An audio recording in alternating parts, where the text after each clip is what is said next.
ഈ പോസ്റ്റ് നമ്മളെ വാട്സപ്പ് ഗ്രൂപ്പിൽ ഇന്ന് രാവിലെ വന്നിട്ടുള്ളൊരു പോസ്റ്റായിരുന്നു. അപ്പോൾ ഇങ്ങനെ പേഴ്സ് മിസ്സായി, അതിലുള്ള പ്രൂഫുകൾ മിസ്സായി എന്നൊക്കെ പറഞ്ഞിട്ട് ഇടയ്ക്കിടയ്ക്ക് നമ്മുടെ വാട്സപ്പ് ഗ്രൂപ്പിൽ വരാറുണ്ട്. നമ്മുടെ ഗ്രൂപ്പ് എന്നല്ല, ഒട്ടുമിക്ക എല്ലാ ഗ്രൂപ്പുകളിലും ഇങ്ങനത്തെ പോസ്റ്റുകൾ നമുക്ക് കാണാൻ പറ്റും. അപ്പോൾ നമ്മൾ Aadhaar card, ATM card, licence ഇങ്ങനത്തെ പ്രൂഫുകളൊക്കെ മിസ്സാവുക എന്ന് പറഞ്ഞു കഴിഞ്ഞാൽ അത് വീണ്ടും ഉണ്ടാക്കാൻ നല്ല ഇടങ്ങേറുള്ള പരിപാടിയാണ്. അപ്പോൾ ഇങ്ങനത്തെ സന്ദർഭങ്ങളിൽ ഡ്രൈവിംഗ് ലൈസൻസിൽ കാണുന്ന നമ്പറോ അല്ലെങ്കിൽ RC കൊടുത്തിട്ടുള്ള എഞ്ചിൻ നമ്പർ, ചേസിസ് നമ്പർ, പിന്നെ RC നമ്പർ വെച്ചിട്ട് നമുക്ക് എന്ത് ചെയ്യാൻ പറ്റും, പരിവാഹനിൽ കയറിയിട്ട് അതിൻ്റെ രജിസ്റ്റേർഡ് ഓണറുടെ മൊബൈൽ നമ്പർ എടുക്കാൻ പറ്റും. എന്നിട്ട് നമുക്ക് അവരെ അറിയിക്കാം. ഹലോ അജിത്ത് അല്ലേ? നിങ്ങളെ ATM കാർഡ്, ആധാർ കാർഡൊക്കെ അടങ്ങിക്കണ പേസ് പൂക്കോട്ടുംപാടം കിട്ടിയിരിക്കണേ. പേസ്, ആധാർ കാർഡ്, ATM കാർഡൊക്കെ അടങ്ങണേ. അപ്പൊ പൂക്കോട്ടുംപാടം ഗ്രൂപ്പിൽ വന്ന ഒരു പോസ്റ്റ് വന്നിട്ടുണ്ടായിരുന്നു. അപ്പൊ അതില് ഡീറ്റെയിൽസ് നോക്കിയപ്പോ കിട്ടിയതാണ്. ഞാൻ നമ്പർ അയച്ചുതരാം. അപ്പൊ നിങ്ങൾ അവിടെ പോയിട്ട് കളക്ട് ചെയ്തോളൂ കേട്ടോ.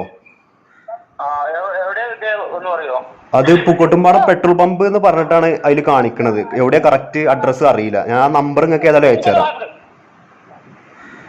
ഞാൻ നമ്പർ അയക്കാം. അപ്പോൾ ഇത് ചെയ്യാനായിട്ട് ആദ്യം ഗൂഗിൾ ഓപ്പൺ ചെയ്തിട്ട് പരിവാഹൻ വെഹിക്കിൾ റിലേറ്റഡ് സർവീസസ് എന്ന് സെർച്ച് ചെയ്യുക. അതിനുശേഷം ഫസ്റ്റ് വരുന്ന റിസൾട്ട് സെലക്ട് ചെയ്യുക. അത് സെലക്ട് ചെയ്ത് കഴിഞ്ഞാൽ നമ്മളോട് സെലക്ട് സ്റ്റേറ്റ് നെയിം ഒന്ന് സെലക്ട് ചെയ്യാൻ പറയും. അവിടെ നമ്മൾ കേരള സെലക്ട് ചെയ്ത് കൊടുക്കുക. എന്നിട്ട് സെലക്ട് RTO എന്ന് ക്ലിക്ക് ചെയ്തിട്ട് ആളുടെ RC ഏത് RTOയിലാണോ വരുന്നത് ആ RTO സെലക്ട് ചെയ്ത് കൊടുക്കുക. അല്ലാന്നുണ്ടെങ്കിൽ RTO നമ്പർ ഇവിടെ നിലമ്പൂരായതുകൊണ്ട് KL71 എന്ന് കൊടുത്തിട്ടുണ്ട്. അതിനുശേഷം അക്സെപ്റ്റ് കൊടുത്തിട്ട് പ്രൊസീഡ് എന്ന് ക്ലിക്ക് ചെയ്യുക. എന്നിട്ട് വരുന്ന പ്രൊസീഡ് വീണ്ടും ക്ലിക്ക് ചെയ്യുക. അതിനുശേഷം പരിവാഹൻ്റെ ഡാഷ്ബോർഡ് ഓപ്പൺ ആവും. അതിൽ ലെഫ്റ്റ് സൈഡിലുള്ള 3 ലൈന് ക്ലിക്ക് ചെയ്തിട്ട് സർവീസസ് എന്ന് എടുത്തിട്ട് ഏറ്റവും താഴെയുള്ള അഡീഷണൽ സർവീസസ് എന്ന് സെലക്ട് ചെയ്തിട്ട് നോ യുവർ വെഹിക്കിൾ ഡീറ്റെയിൽസ് എന്ന് കൊടുക്കുക. എന്നിട്ട് ആളുടെ RCയിലുള്ള registration number, chassis number, engine number ഫുള്ളായിട്ട് അടിക്കണം. എന്നിട്ട് താഴെ കൊടുത്തിട്ടുള്ള ക്യാപ്ചാ കോഡ് അടിച്ചിട്ട് വെരിഫൈ ഡീറ്റെയിൽസ് എന്ന് കൊടുത്തു കഴിഞ്ഞാൽ ആളുടെ രജിസ്റ്റേർഡ് ഫോൺ നമ്പർ നമുക്ക് കാണാൻ പറ്റും. ഇനി നിങ്ങൾക്ക് ഡ്രൈവിംഗ് ലൈസൻസ് ആണ് കിട്ടുന്നതെങ്കിൽ know your driving licence status എന്ന് ഗൂഗിളിൽ സെർച്ച് ചെയ്യുക. എന്നിട്ട് അതിൽ കൊടുത്തിട്ടുള്ള ഫസ്റ്റ് റിസൾട്ട് DL സ്റ്റാറ്റസ് എന്ന് പറയുന്ന ഫസ്റ്റ് റിസൾട്ട് സെലക്ട് ചെയ്യുക.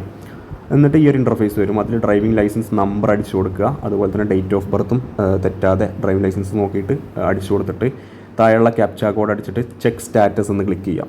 അത് കഴിഞ്ഞാൽ നമുക്ക് 2-3-4 ഓപ്ഷൻസ് വരും. അതിൽ ജസ്റ്റ് നെക്സ്റ്റ് അടിച്ചു കൊടുത്തു കഴിഞ്ഞാൽ നമുക്ക് എന്ത് ചെയ്യും, ഓണറുടെ നമ്പർ കിട്ടും. ഇപ്പോൾ നിലവിൽ നമുക്ക് ഡ്രൈവിംഗ് ലൈസൻസും RCയിലും രജിസ്റ്റർ ചെയ്തിട്ടുള്ള ഫോൺ നമ്പർ നമുക്ക് എന്ത് ചെയ്യാൻ പറ്റും, ഈ ഒരു മെത്തേഡ്സ് വഴി നമുക്ക് എടുക്കാൻ പറ്റും. ഇനി ഭാവിയിൽ അവർ OTP മെത്തേഡ് ഇൻറ്റിഗ്രേറ്റ് ചെയ്യുകയാണെന്നുണ്ടെങ്കിൽ നമുക്കിത് ചെയ്യാൻ പറ്റില്ല.